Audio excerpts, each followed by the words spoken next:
박근혜 대통령 오촌 조카들의 사망 사건에 박지만 씨가 연루됐다는 의혹을 보도한 주진우 시사인 기자에 대해 2심에서도 무죄가 선고됐습니다.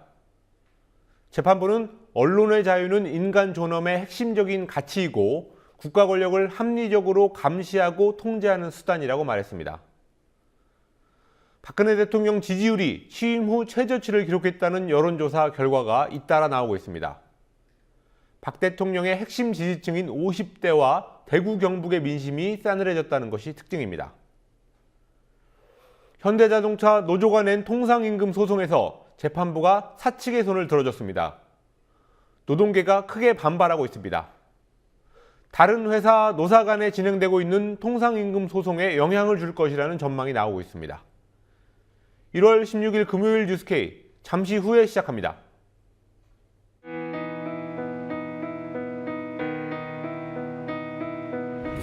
(1960년 4월 19일) 당시 언론은 빨갱이 데모라고 했습니다.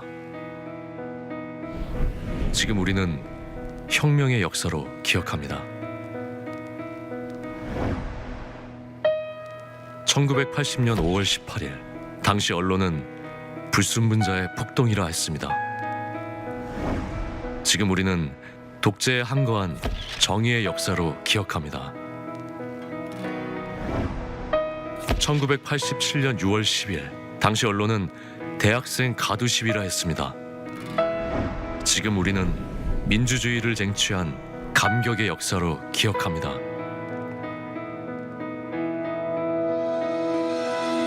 백 없고 돈 없는 노동자, 서민, 학생들이 스스로 타올라 역사를 만들었습니다. 현실은 다시 타오를 것을 요구하고 있습니다. 아니, 이미 타오르고 있습니다.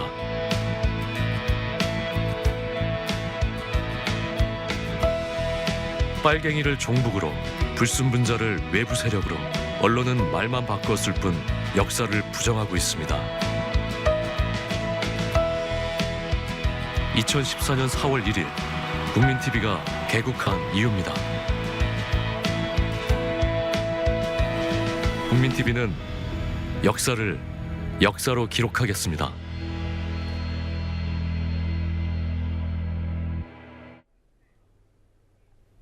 최근 박근혜 대통령 지지율이 세월호 참사나 국무총리 인사파동 때보다 낮게 나오고 있습니다. 이런저런 여론조사에서 취임 후 최저치를 기록하고 있습니다.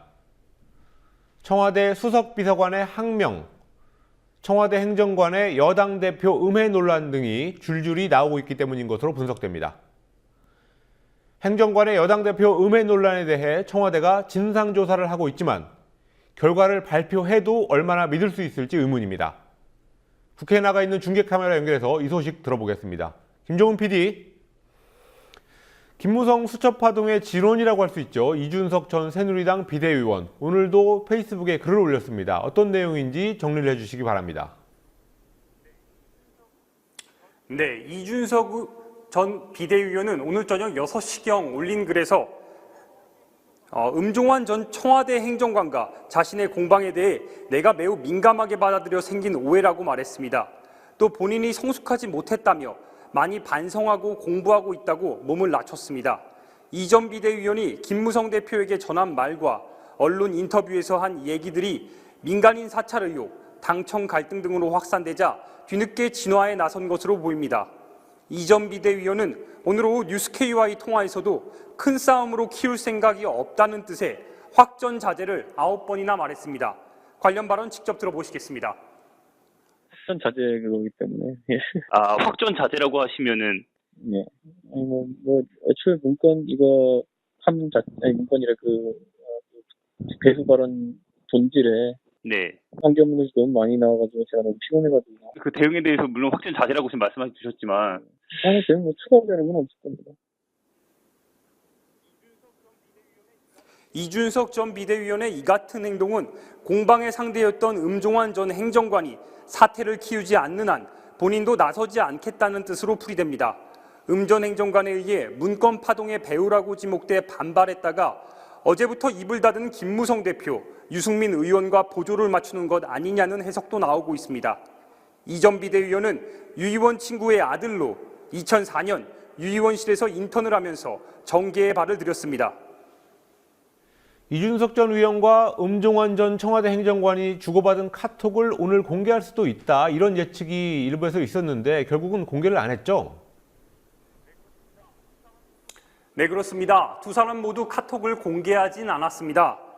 이 전 비대위원은 그제 JTBC 인터뷰에서 음종환 행정관이 자신의 여자 관계는 물론 회사 내부 문제를 구체적으로 언급했고 이상돈 중앙대 명예교수에 험담을 하기도 했다고 주장했습니다.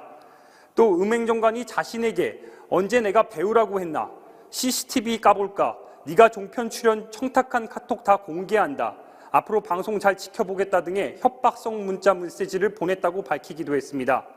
그러자 행정관은 이를 부인하면서 카톡 메시지를 공개하자고 했고 이 전 비대위원도 그러자는 태도를 보였습니다.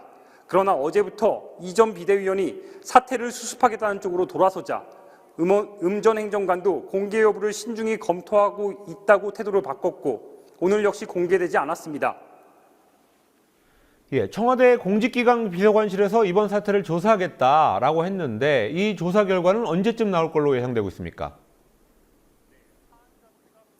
네, 사안 자체가 복잡하지 않아 빠르면 다음 주 중으로 조사가 끝날 것으로 보입니다. 하지만 청와대가 조사 결과를 발표할지는 현재까지 미지수입니다. 설사 공개한다 해도 믿을 수 있겠냐는 시각이 지배적입니다.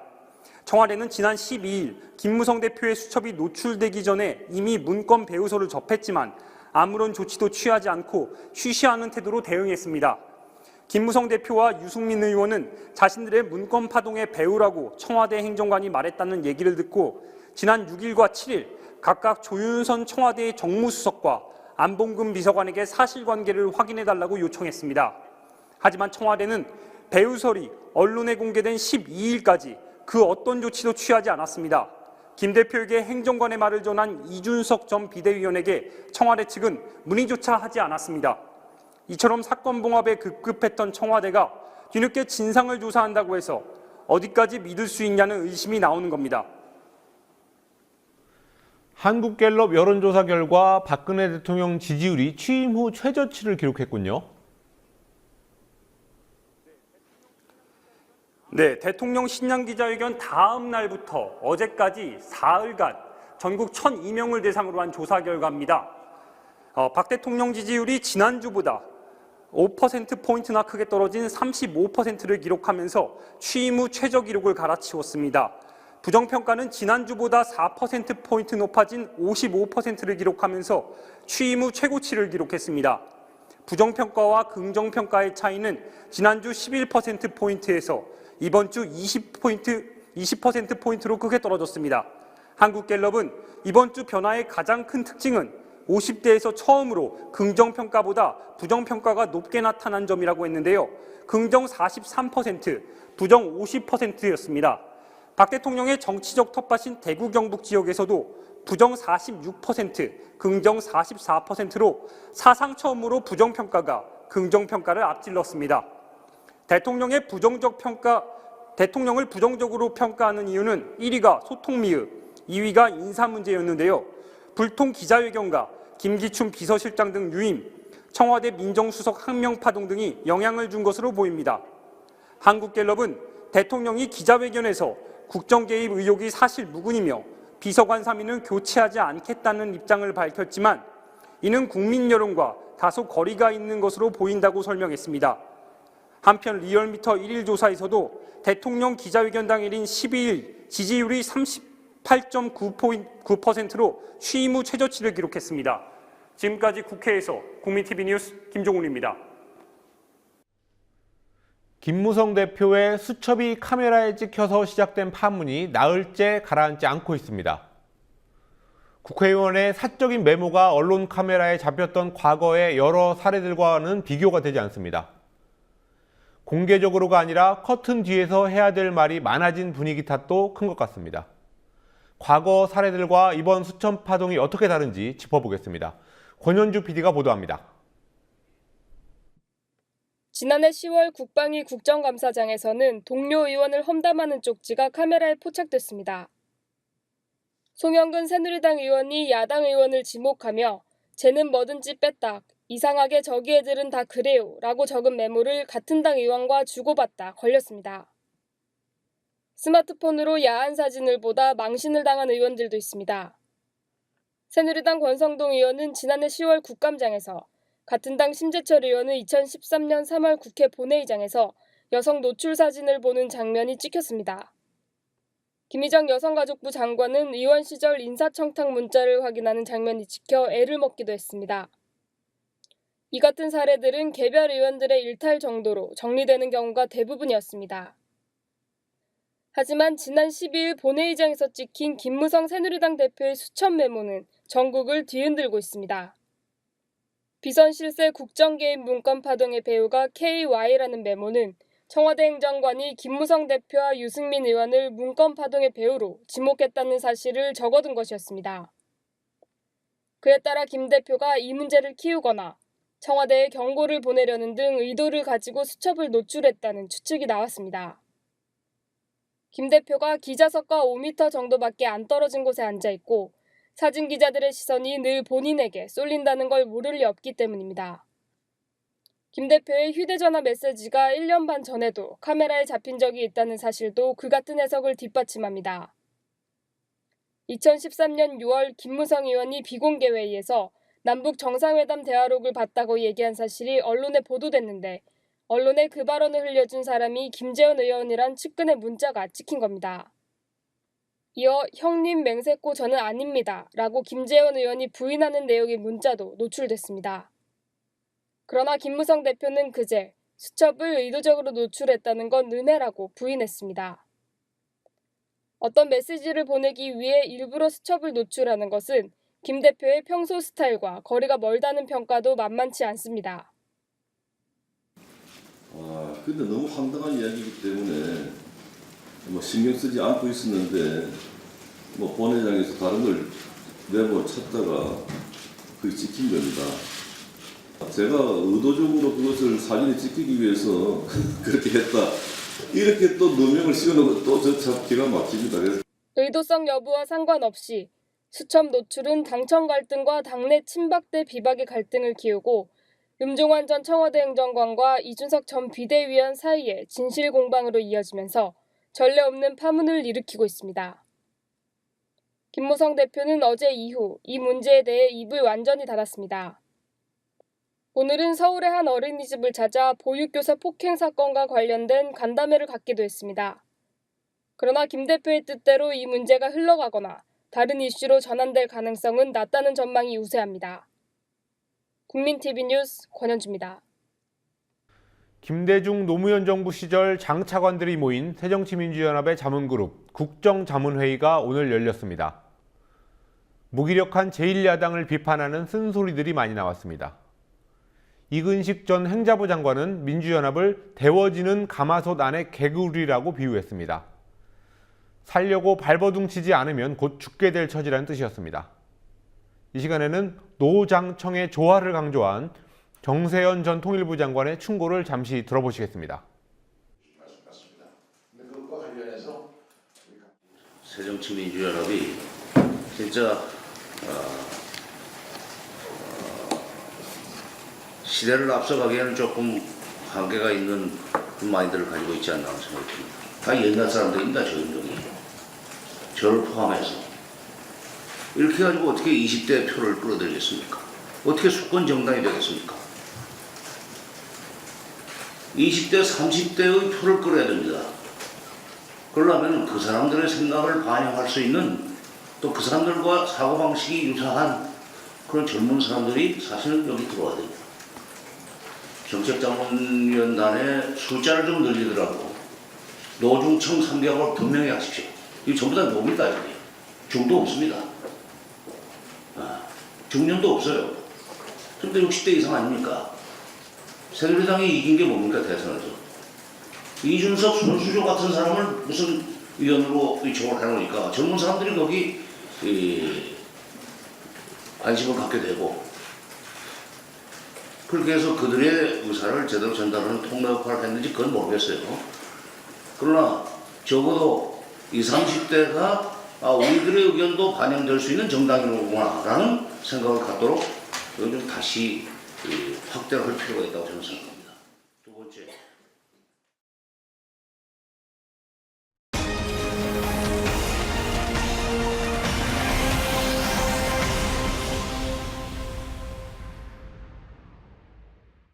법정 수당의 기준이 되는 통상임금에 관한 중요한 판결이 오늘 나왔습니다. 현대자동차 노조가 낸 소송에서 현대차 사측이 사실상 이겼습니다. 두 달에 15일 미만으로 일하는 사람에게 상여금을 주지 않는다는 규정이 있다면 그 상여금은 통상임금이 아니라는 판결이었습니다. 노동계는 두 달에 15일 미만으로 일하는 극소수에게 적용되는 규정을 들이댄 것은 억지라고 반박했습니다. 성지훈 PD가 보도합니다. 통상임금을 둘러싼 현대자동차 노사의 줄다리기에서 사측이 사실상 승리했습니다. 서울중앙지법은 오늘 현대차 노조원 23명이 상여금과 휴가비 등 6개 항목을 통상임금에 포함해달라며 제기한 소송에서 원고 일부 승소를 판결했지만 23명 중 단 2명만 상여금을 통상임금으로 인정받는 데 그쳤습니다. 재판부는 현대차 노조 중 옛 현대차 서비스 출신 조합원들에게 지급되는 상여금만 통상임금으로 인정할 수 있을 뿐 나머지 직군의 조합원에 대해서는 상여금과 휴가비 등은 통상임금이 아니라고 판결했습니다. 이번 소송은 소송의 결과를 나머지 노동자들에게 일괄 적용하는 대표 소송으로 현대차 노조원 4만 4천 명, 옛 현대전공 노조원 1,900명, 현대차 서비스 노조원 5,700명 등을 대표했습니다. 최대 13조 원이 될 수도 있을 것으로 예상된 현대차의 추가 부담금은 오늘 판결로 100억 원대로 줄어들 전망입니다. 통상임금이란 시간의 근로수당, 휴일 근로수당, 연차 근로수당, 해고수당, 생리수당 등 각종 법정수당을 계산하는 기준이 되는 임금입니다. 법정수당의 기준액을 얼마로 하느냐에 따라 급여 차이가 크기 때문에 단체 협약을 체결할 때 노사는 통상임금의 범위를 두고 힘겨루기를 하곤 합니다. 대법원은 지난 2013년 12월 통상임금의 기준으로 정기성, 고정성, 일률성을 제시했습니다. 그중 오늘 판결의 쟁점은 고정성이었습니다. 고정성은 근로자의 업적과 성과 등 추가 조건과 관계없이 당연히 지급될 것으로 예정되어 있는 성질을 의미합니다. 현대차는 1999년 현대전공, 현대차 서비스와 통합했는데 현대차와 현대전공의 상여금 시행세 측에는 15일 미만 근무자에게는 상여금을 주지 않는다는 규정이 있지만 현대차 서비스에는 이 규정이 없습니다. 재판부는 이 세 측을 근거로 현대차 서비스를 제외한 직군에 일정한 날짜 이상을 근무해야만 상여금을 받을 수 있는 경우 고정성이 있다고 보기 힘들어 통상임금에 해당하지 않는다고 판결했습니다. 현대차는 두 달에 한 번씩 정기 상여금을 주는데 두 달 동안 15일 이상 근무해야 한다는 조건을 갖춰야 지급되는 상여금은 당연히 받을 수 있는 임금으로 보기 어렵다는 뜻입니다. 노조 측 법률 대리를 맡은 법무법인 새날의 정명환 노무사는 정기적으로 받는 상여금에 고정성이 없다고 판단하는 재판부를 이해할 수 없다고 말했습니다. 대한민국에 있는 그 어떤 근로자가 내가 정기적으로 지급받는 정기 상여금이 내 소정근로, 총근로의 대가가 아니다라고 생각하겠는가 하는 점입니다. 정기 상여금은 이미 현실에서 모든 노동자들이 자신의 어떤 고정적인 연봉, 생활상의 생활을 계획하는 그런 확고한 임금인 것이 분명합니다. 그런 의미에서 정기 상여금은 경영 성과의 여부에 따라서 지급되는 성과급과는 다른 것입니다. 민주노총은 통상적인 근무 상황에서 벗어나 두 달에 15일 미만으로 일하는 극소수에게만 적용된 상여금 지급세 측을 정상적으로 근무한 절대 다수의 실제 상여금을 결정하는 근거로 끌어댄 것은 억지라며 본질은 절대 다수가 꼬박꼬박 상여금을 받아왔다는 것이라고 논평했습니다. 반면 현대차 사측은 판결 직후 이번 판결은 통상임금 논쟁을 조기에 해소할 수 있는 기준점이 마련된 데 큰 의의가 있다며 환영 입장을 냈습니다. 판결과는 별개로 지금 그 임금 체계 및 통상임금 계산위원회를 지금 노사 간 협의를 진행하고 있어요.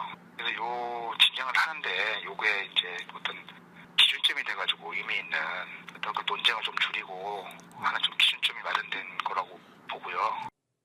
현대차는 노조원만 5만 명이 넘는 국내 최대의 단일 사업장으로 상징성이 크기 때문에 이번 재판 결과는 다른 사업장에서의 노사 협상에도 적지 않은 영향을 미칠 것으로 보입니다. 지금 현대차를 기준으로 해가지고 그 유승가 일등 현대차 계열사들이 많이 있거든요. 이 계열사들이 당장 이걸 적용을 해서 할 거고, 특히나 많은 현대차 계열사들에 대해서 그런 식으로 적용을 해서 이제 판결을 하겠다 뭐 이런 의지가 있는 거죠. 국민TV 뉴스 성지훈입니다. 한국의 언론 자유가 얼마나 보장되고 있는지 그 척도가 될 만한 재판이 하나 열렸습니다. 주진우 기자와 김어준 총수가 공직선거법을 위반했다는 혐의로 기소돼서 열린 2심 재판이었습니다. 박근혜 대통령의 동생 박지만 씨가 제기한 소송이었는데요. 2심 재판부도 두 사람에게 무죄를 선고했습니다. 곽보아 PD가 보도합니다. 판사가 판결문 낭독을 마치자 방청석을 빼곡히 메운 낙곰수 팬클럽 등 100여 명이 일제히 환호하며 박수를 쏟아냈습니다. 김어준 딴지일보 총수와 주진우 시사인 기자는 재판정을 나온 후 사법부와 낙곰수 팬들에게 고마움을 표시했습니다. 그 이상한 사건을 이상하다고 말할 수 있는 당연한 권리를 지켜주신 사법부의 판단에 감사드리고요. 그리고 그 권리를 지지해주신 국내의 많은 분들에게 감사드립니다. 앞으로도 이상한 사건은 이상하다고 말하겠습니다. 정부가, 권력이, 검찰이 기자를 끌고 갈 수도 있고 기자를 구속시킬 수도 있고 죽일 수도 있습니다. 하지만 입을 막을 수는 없을 것입니다. 네. 감사합니다. 박근혜 대통령 오촌 조카 피살 사건을 둘러싼 의혹을 보도해 공직선거법 위반 혐의로 기소된 주진우 기자와 김어준 총수에게 법원은 항소심에서도 무죄를 선고했습니다. 서울고등법원 형사 6부는 판결문에서 주 기자와 김 총수는 나름의 근거를 갖고 의혹을 제기했고 이들이 허위인식을 갖고 보도했다고 볼 수 없다며 검찰의 항소를 기각했습니다. 주 기자는 지난 대선 직전인 2012년 12월 박근혜 대통령 후보의 동생 지만 씨가 오촌 조카인 박용수 씨, 박용철 씨 사망 사건에 연루된 것처럼 기사를 쓰고 김 총수와 함께 이를 낙곰수를 통해 공표한 혐의로 기소됐습니다. 당시 경찰은 두 사람이 금전 문제로 다투다 용수 씨가 용철 씨를 살해하고 스스로 목숨을 끊은 것으로 결론낸 바 있습니다. 재작년 10월 국민참여재판으로 진행된 1심에서 재판부는 배심원들의 편결을 받아들여 두 사람에게 무죄를 선고했습니다. 이후 검찰은 1심에서 재판부가 배심원의 불공정한 판단을 그대로 받아든 감성 재판을 했다며 항소했습니다. 하지만 오늘 재판부는 1심 배심원이 편향적으로 선정됐다고 보기 어렵고 항소심에서 원심 판단을 뒤집을 만한 충분한 사정이 나타나지 않는 한 1심 판단이 존중돼야 한다며 항소를 기각했습니다. 재판부는 이번 사건에 징역형을 내리는 것이 언론의 자기검열을 권장하는 일이 될 수도 있다고 봤습니다. 법원은 언론의 합리적인 의혹 제기까지 원천적으로 봉쇄돼선 안 된다며 나름의 분석과 평가를 거친 보도에 너무 쉽게 형사법을 적용한다면 공론장에서 토론하는 것을 스스로 망설이게 해 궁극적으로는 언론의 자유를 위축시킬 우려가 있다고 판단했습니다. 재판부는 피고인들은 의혹을 제기했을 뿐이고 그 정보를 받아들일지 말지 판단하는 것은 독자나 청취자의 몫이라고 덧붙였습니다. 재판부는 또 언론 자유는 민주국가에서 가장 중요한 기본권 중 하나라며 언론 활동이 헌법을 침해하지 않는 한 최대한 존중돼야 한다고 강조했습니다. 주 기자와 김 총수가 박근혜 후보를 낙선시킬 목적으로 대선에 임박해 의혹을 제기했다는 검찰의 주장도 재판부는 주 기자가 2006년부터 관련 사건을 취재해왔던 것을 근거로 받아들이지 않았습니다. 이 밖에 주 기자가 2011년 10월 열린 한 출판 기념회에서 박정희 전 대통령에 대한 잘못된 사실을 언급해 기소된 사건에 대해서도 재판부는 발언 중 수사적으로 과장한 부분만 떼어내 형사적 책임을 물으면 표현의 자유를 제약할 우려가 있다며 무죄를 선고했습니다. 국민TV 뉴스 곽보아입니다. 어린이집 아동학대 사건의 충격이 계속되고 있습니다. 아이를 폭행한 보육교사에 대한 분노는 당연하지만 그것만으로 끝내서는 안 된다고 전문가들은 말하고 있습니다. 구조적인 문제를 끊임없이 지적하고 고쳐나가는 길밖에 없다는 얘기입니다. 어떤 구조적인 문제가 있는지 강신혜 PD가 보도합니다. 최근 10여 년간 맞벌이 부부가 늘어나면서 어린이집 수는 폭발적으로 증가했습니다. 2000년에 19,000여 곳이었던 어린이집은 2013년 43,000여 곳으로 2배 이상 많아졌습니다.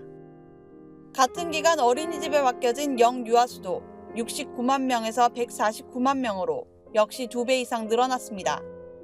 하지만 어린이집에서 제공하는 보육의 질은 양적 증가를 따라가지 못했습니다. 우리나라의 어린이집은 국공립이 10% 정도이고 나머지는 민간이 운영합니다.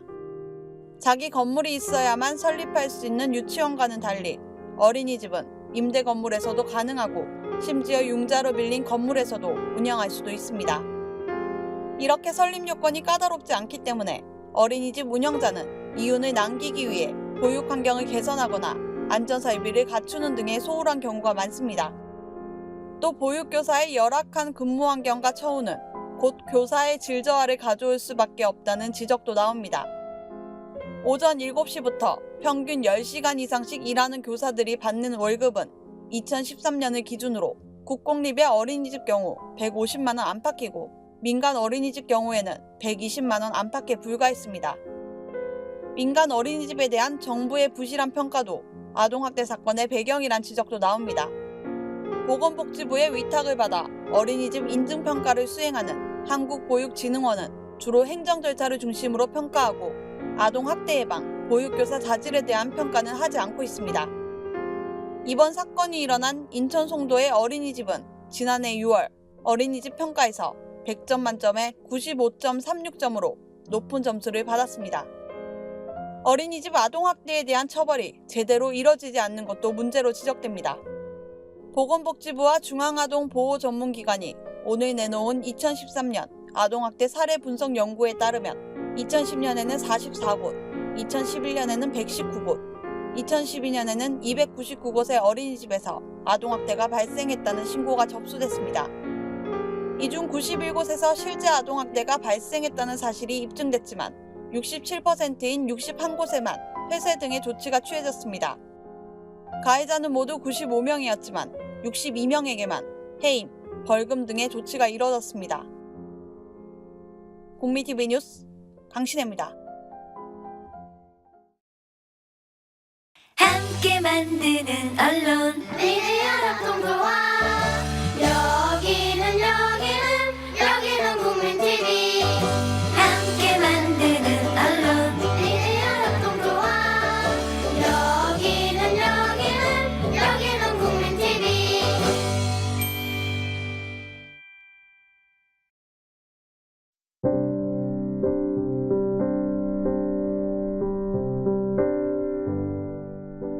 겨울답습니다. 찹니다. 겨울 풍경 속으로 눈이 날려듭니다. 차가운 바람도 함께 왔습니다. 바람 없고 따뜻한 방으로 숨어드는 하루.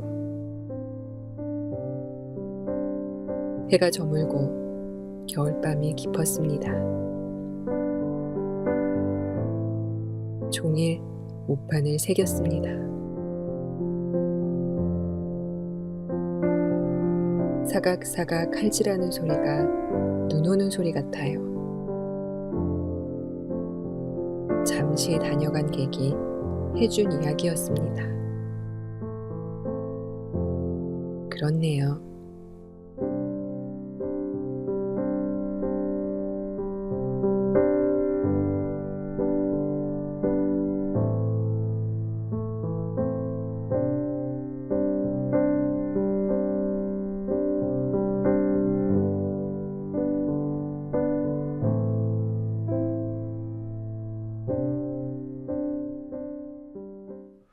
(1월 16일) 뉴스K 여기서 마치겠습니다. 시청해주신 여러분 고맙습니다.